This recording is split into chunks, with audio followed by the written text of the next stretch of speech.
नमस्कार दोस्तों, यहाँ पे आप सभी के साथ बात करूंगा एक ऐसे स्टॉक के बारे में जो कि बड़ा डिविडेंड देने वाला है इस हफ्ते।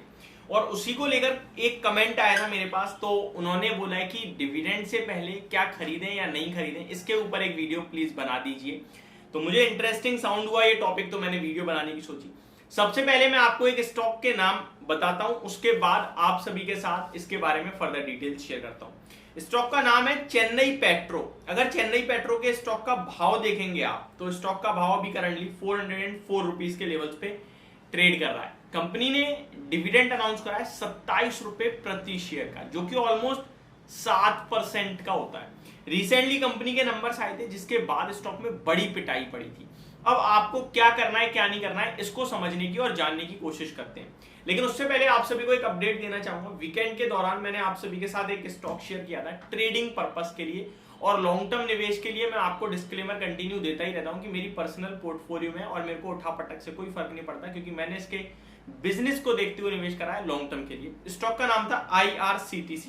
IRCTC में करंट भाव जो थे आपके लिए 630.25 के समथिंग के थे, और मैंने 610 का आपके लिए एसएल सजेस्ट करा था। 640-45 का फर्स्ट टारगेट था, और उसके बाद ये 680 तक भी विजिट कर सकता है, वो भी आपके साथ शेयर किया था। तो आज 643 का हाई लग गया है, तो फर्स्ट टारगेट ऑलमोस्ट डन हो गया है। सबसे अच्छी बात है कि स्टॉक ने सुबह आपको मौका दिया था। तो ये मेरी तरफ से एक अपडेट थी। अब बढ़ते हैं वापस अपने टॉपिक की तरफ, चेन्नई पेट्रो।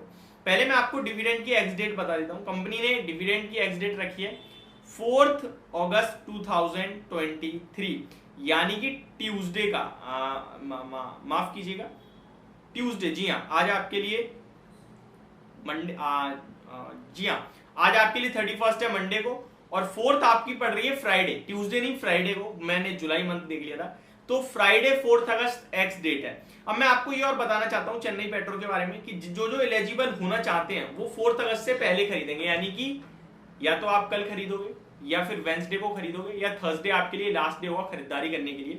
उसके बाद कंपनी का डायरेक्ट एक्स डेट आ जाएगी डिविडेंड की, फ्राइडे को। अब इस डिविडेंड के लिए क्या खरीदारी करनी चाहिए यानी, क्योंकि 27 रुपए एक बड़ा अमाउंट है 400 रुपए के शेयर के सामने। लोगों के दिमाग में एक थॉट सीधे आता है कि यार मैं 100 शेयर ले लूंगा, 40,000 का इन्वेस्टमेंट हुआ, 2700 रुपए तो डायरेक्ट मेरे पास आ जाएंगे, 7% का पैसा बन जाएगा मेरा। लेकिन यहाँ आप छोटी सी कैलकुलेशन करना भूल जाते हो। मैं आपके साथ वो भी शेयर करता हूँ। पहले मैं आपको बताना चाहता हूँ, रिसेंटली 24 जुलाई को कंपनी ने अपने नंबर्स डिस्कस करे थे। नंबर काफी खराब आए थे, जिसके बाद इस स्टॉक में लगभग 10% तक की पिटाई भी पड़ी थी। अब वापस आते हैं डिविडेंड के टॉपिक पे।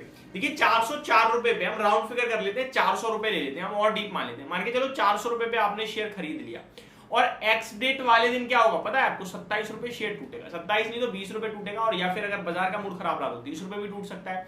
यानी कि उतना पैसा आपको फ्री में नहीं दे रही कंपनी, वो पैसा आपके स्टॉक के प्राइस में से घट के आपके पास आता है। दूसरी बात, शेयर के प्राइस में तो आपको long term short term capital gain ही देना होता है, लेकिन जब आपको डिविडेंड मिलता है और 5,000 से ज्यादा का डिविडेंड एक वित्त वर्ष में आता है, एक फाइनेंशियल ईयर में आता है, उस पर 10% टीडीएस भी कटता है, तो ये डबल नुकसान होता है। तो कभी भी डिविडेंड से रिलेटेड नहीं खरीदना चाहिए शेयर। मैं हमेशा कहता हूं कि कंपनी की डिविडेंड यील्ड चेक करो, बढ़िया डिविडेंड यील्ड है, और कंपनी अनाउंस कर रही है कि हम इस दिन बोर्ड मीटिंग करने वाले हैं डिविडेंड को लेकर, खरीदो। जैसे ही डिविडेंड अनाउंस होगा स्टॉक का प्राइस भागेगा। जब शेयर का प्राइस भागेगा तो ओपन मार्केट में प्रॉफिट बुक करो।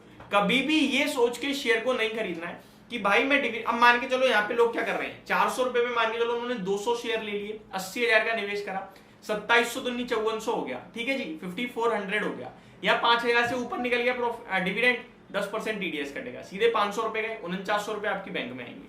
अब क्या फायदा हुआ? और स्टॉक का प्राइस एग्जैक्टली 27 रुपए या फिर उससे भी ज्यादा घट सकता है, तो आपकी पोर्टफोलियो में उतना लॉस हो गया, बैंक में पैसा आ गया। अबे ये सब चीजें जो होती है ना डिविडेंड वगैरह, ये या तो लॉन्ग टर्म, अब मान के चलो मैंने हिंदुस्तान जिंक, वेदांता, कोल इंडिया ये लेके छोड़ दिए हैं लंबे समय के लिए एक फिक्स इनकम के रूप में, आता रहेगा जाता रहेगा, शेयर का प्राइस घटता रहेगा डिविडेंड आता रहेगा, शेयर का प्राइस घटता रहेगा डिविडेंड आता रहेगा, चलता रहेगा ये लाइफ टाइम मेरे लिए।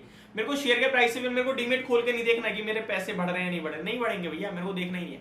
पैसे बढ़ाने हैं डीमेट में तो ग्रोथ स्टॉक लूंगा ना मैं, डिविडेंड क्यों लूंगा? डिविडेंड तो चलते ही नहीं है। ट्रैक रिकॉर्ड उठा के देख लो ना, 5 साल 10 साल का, 1 आध साल की बात अलग है। और ये तो बेस्ट टाइम चल रहा है जहां पे सरकारी कंपनियां डिविडेंड के साथ रिटर्न दे रही हैं। कोल इंडिया, गेल, ओएनजीसी, ये कंपनियों ने जो कभी रिटर्न नहीं दिए वो रिटर्न भी देनी है और डिविडेंड तो देती ही रहती हैं। तो मतलब ये तो एक ड्रीम रन चल रहा है एक तरीके से आप कह सकते हैं। तो मेरी तरफ से यहाँ पे कोई राय नहीं है फ्रेश एंट्री लेने की डिविडेंड पर्पस से।